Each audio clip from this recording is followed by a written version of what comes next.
This year is produced by Torah Info. About 800 years ago or so, there was a great Rishon by the name of the Ramban, Rabbi Moshe ben Nachman, also known as the Nachmanris, due to the fact he was also a doctor. And he had a Talmid, many Talmidim, but this specific Talmid unfortunately went off the derech big time. In those days, going off the derech was not when a person would succumb to his desires and not be able to control himself like today. Rather, it was a little bit more, had more meaning to it, unfortunately. They went to another religion. So this person, he went to become a priest, some sort of something in a church.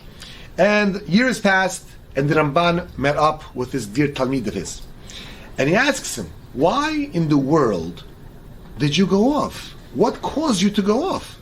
So he says back, Rabbi, I'll tell you the truth. I was very bothered that I'm hearing so many things that didn't make sense to me. He is shorish, his yesod is a little bit weak. Although he knew a lot of Torah possibly, the Rabbi like the Ramban, but his emunah was weak. And one day, you came into class and you said that everyone's name is hinted in Parashat Haazinu. Everyone's name? There's millions and millions of people in the world and everyone's name is hinted in Haazinu? And I had a problem with that. Once I heard that, I knew the whole thing is shtuyot. That was his opinion. So I started thinking on my own, and I decided to leave because I came to the conclusion on my own that this is shtuyot. And he left. But there has to be meaning in life. Not like today's shotim, that when a person decides that something's wrong with the Torah, coincidentally he succumbs to his desires. That's not really wanting to go off. That's just looking for an excuse. I don't believe in it, which ultimately means I just need to succumb to my desires. But then, he needed meaning. So he became Christian. So he told this to the Ramban. The Ramban tells him back, yeah, 100% true. He said, Rabbi, come on, are you serious?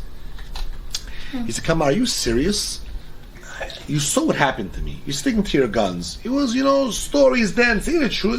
This, that, and the kudah was shtiyot that you said. No, 100%. Your name is in Parashat Haazinu. So then, for the first time after many years, he tells him, "Really?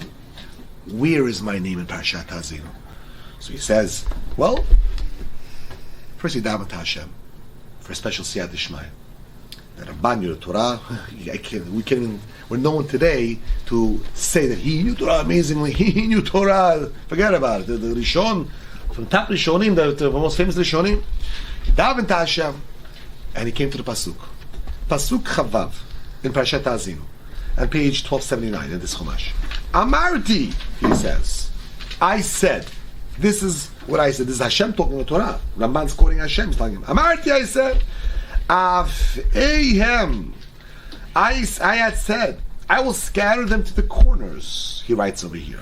Ashbita, I will obliterate. Me'enosh zichram, from mankind, memory of them. And that sounds scary. If his name is in this pasuk, that means he got the message that Hashem is fuming at him. Now he just has to be convinced that his name in this pasuk, because so far he's not convinced. The Ramban said this pasuk, where's my name? His name was Avner.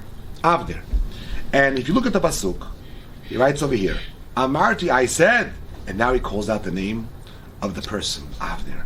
If you look at the third letter from every single word, after Amarti, the third letter, it spells out Avner. If you look at the third letter, Af-ehem, Ashvita, Me'enosh Zichram. He was so struck to the core. He was so bothered. He couldn't believe the ridiculous decision that he made with his own human being intellect, having the audacity to challenge the Ribono Shel Olam, and he picked the wrong path, and now he knew that he's doomed. Seeing the pasuk where his name is hidden in is specifically yelling at him. Scatter them to the corners. I will obliterate from mankind memory of them. He took that as a message that this is his sentence. He went on a boat. He went off probably into the Atlantic. And legend has it that he threw off the oars and he just went into the ocean like that because he didn't know what to do with himself. Although suicide is forbidden, but this person probably felt a suicide because he first lost his marbles entirely because of the action that he did.